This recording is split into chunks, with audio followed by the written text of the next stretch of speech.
Continuamos en Mesa Central. En Estados Unidos existe una nueva amenaza en los créditos automotrices muy similar a la ocurrida en el mercado inmobiliario en 2007, donde pues hace alusión justamente el trailer de esta película que acabamos de ver, un fragmento de Big Short. Y pues bueno, con los préstamos hipotecarios precipitados, rápidos impagos y a veces fraude declarado. Para analizar el tema me acompañan Abraham González, Isaid Mera y Gonzalo Soto. Bienvenidos. Hola, ¿qué tal, Susi? Muchas gracias. Hola, buenas tardes. Pues bueno, este es un reportaje que presentan en Bloomberg Business Week México, ¿cierto? Así es, en nuestro número que sacamos ayer, todavía lo pueden encontrar hoy en la compra del Financiero. Pues está ocurriendo otra vez, está pasando de nuevo, quizá en una escala menor a lo que pasó en 2007 con la crisis de los créditos subprime. Hay que mencionar, los créditos subprime son aquellos de personas que no tienen no podrían ser acreedores de un crédito de cierto nivel y sin embargo se los adjudica el banco y ese crédito se va mezclando con otros créditos para minimizar el riesgo. Ahí tenemos la portadilla. Básicamente eso, digamos, a quien nos esté viendo, digamos que usted va al banco y quiere un crédito para una casa o un coche, no cumples con los requisitos, pero de alguna manera el banco te lo da, ya sea porque te infla o el vendedor te infla tus ingresos o no hay supervisión, es decir, mucha gente que no tendría en un sistema funcional bien acceso a un crédito lo obtiene, ¿no? Porque digamos que quieren reactivar la economía de cierta manera, ¿no? Y vender algo, ¿no? O sea, que generar el crédito en algún ramo. Y lo que ocurrió hace unos años, hace una década, en el ramo hipotecario, está volviendo a ocurrir ahora en el ramo automotriz.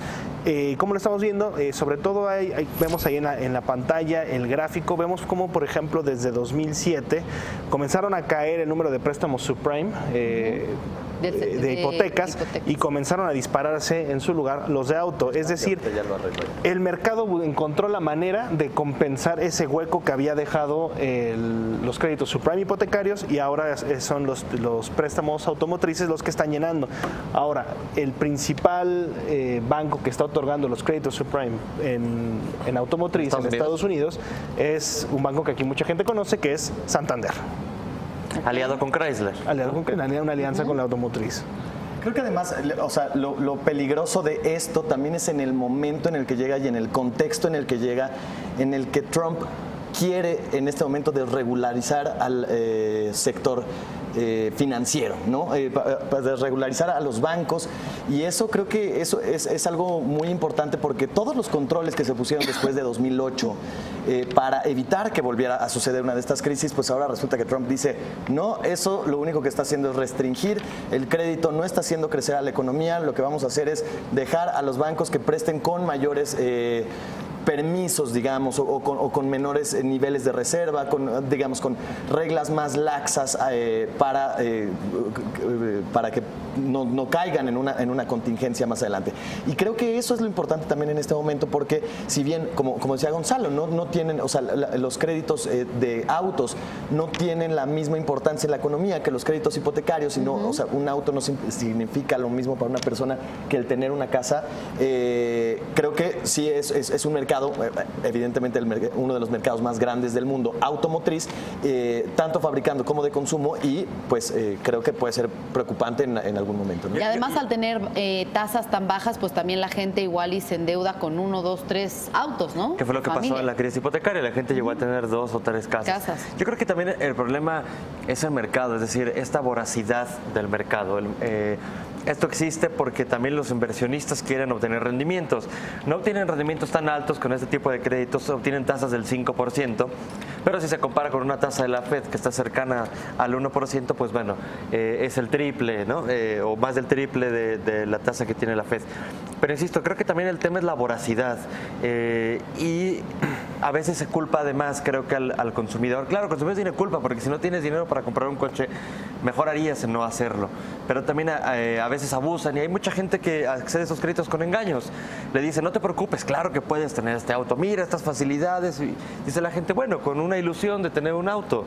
Creo que el centro del problema que no se ha atacado es la voracidad del mercado. Creo que la regulación, incluso la Dodd-Frank, que es la que quiere tirar Donald Trump, no ha acabado con esta parte. Creo que también el problema es que hay una parte moral. Y el mercado, como lo hemos discutido en esta mesa, o desde mi punto de vista, el mercado no tiene buenos sentimientos y es voraz a un nivel como el de la crisis de 2008, sin importar a quién se lleve. Creo que esa voracidad se ve en muchos sectores, ¿no? O sea, no precisamente por... Lo que quiero decir es, los bancos, es una industria que tiene una historia mucho más larga que muchas otras industrias. Creo que por eso quizá decimos así como los bancos son crueles, despiadados, porque generan pues estos ciclos económicos que de pronto vemos que están en un sube y baja, ¿no? Y así es como funciona la economía. Pero sí, definitivamente creo que hay cierta irresponsabilidad de esos bancos. No, cierta irresponsabilidad me parece que es como decir, ay...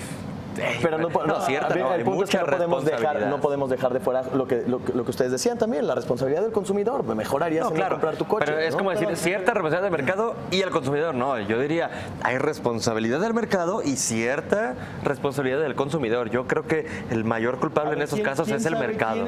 Pero también... ¿Quién es el que, perdón, Susana, quién es al final el que sabe si puede o no pagar un auto? El consumidor. El consumidor, pero también el consumidor accede a eso porque se lo permiten. Es decir, si el mercado nuevamente se regulara adecuadamente y si el mismo mercado se autolimitara, es decir, por ejemplo, vemos en estos casos de Santander y Chrysler. A ver, los bancos no se van a autolimitar y si tenemos la regulación y si tenemos la regulación que está actualmente es la que terminó después de la crisis subprime hipotecaria. El mismo texto menciona un ejemplo. Estoy de acuerdo, pero a ver, aquí lo que yo te quiero decir es, a ver, si una persona tiene la necesidad o quiere acceder a ese mercado de autos, es el que al final de cuentas sabe si lo puede o no pagar. O sea, nadie le está tampoco poniendo una pistola en la cabeza y le dice, cómprate o adquiere este crédito para obtener el auto. Sería que el mismo mercado dijera, tú no tienes acceso a este crédito, no te lo voy a dar.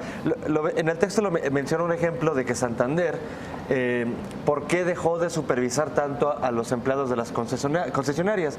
Porque le iba a poner una desventaja competitiva. ¿Por qué? Porque obviamente al revisarlo se daría cuenta que mucha gente no tendría acceso a los créditos y estaría en desventaja con otras empresas. Ellos buscan hacer negocio. Ahora, pero estamos a costa de que de la gente, no me parece que sea ahora, en este momento estamos hablando también de una parte o de un nivel de la escalerita que se lleva.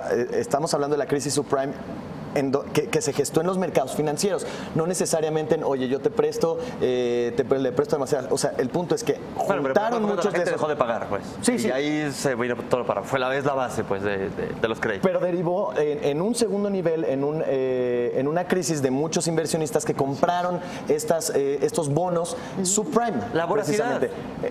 Y creo que esa voracidad sí es mucho más evidente en el mercado financiero que propiamente en el otorgamiento de los créditos. En el otorgamiento de los créditos, al final, pues es una industria. Tú necesito estos requisitos, los tienes, esto es lo que me pide la ley, los tienes, sí, ok, bueno. Es que a ver, esa es la regulación que tenemos ahorita, también es el consumidor el que tiene que verificar y tiene que comprar, que tiene la capacidad para hacerlo, porque si estuviéramos del otro lado, si no hubiera el crédito para la gente que necesita o depende del automóvil para su actividad económica, para su movilidad, para lo que sea, de que no estaríamos, hay créditos, entonces, ¿no? Exactamente, ahí estaría entonces del otro lado de la tortilla diciendo que no tenemos ningún acceso a crédito, que no los créditos. Yo creo que es que no creo que sea todo tan maniqueo, no creo que sea o así o así. Yo creo que hay un problema en el que las empresas, esta voracidad del mercado, en este caso la automotriz, el ejemplo que menciona el texto Santander Chrysler, la voracidad de ganar clientes está haciendo que le den créditos a gente que no cumple con los requisitos mínimos para tenerlos y eso está generando a su vez en el mercado financiero una burbuja de créditos subprime que son muy parecidos a la crisis financiera. Me parece que aquí el menos culpable, insisto, es la gente que le dan un crédito. Señora, tiene un crédito, perfecto, gracias. No le voy a decir que no, es complicado. Pero no aprendieron de la crisis del 2008. Las empresas tampoco y los bancos, por lo que vemos, parece ser que tampoco. Y los inversionistas, y con esto también yo concluiría, creo que los inversionistas deben estar mucho más atentos. Veíamos la película de The Big Short al inicio y justo empieza con una escena similar en donde le dice, quiero saber qué hay dentro de toda esta cartera. Señor, pero es muchísima, o sea, son miles y millones de créditos. Sí, quiero saber qué hay exactamente en cada una de estas carteras. Eso es lo que hay que revisar. Los inversionistas deben estar muy atentos en este momento. Revisar qué tipo de carteras hay. Creo que eso será fundamental. Para que no les den gato por liebre. Exactamente. ¿No? Creo que sí hay un problema que se está gestando. Creo que lo importante es revisarlo. Lo importante hay que verificar hasta qué punto realmente representa un riesgo, si bien por las cantidades es mucho menor al de los créditos hipotecarios, pero qué tanto podría afectar a la economía real en caso de reventarse una burbuja así. Y bueno, también pues, que la lean. Pues sí, aquí lo único que podrá decir es el tiempo. Habrá que ver si explota esta burbuja o no de créditos automotrices y puede terminar de leer el reportaje y conocer más en la revista Bloomberg Business Week de esta semana.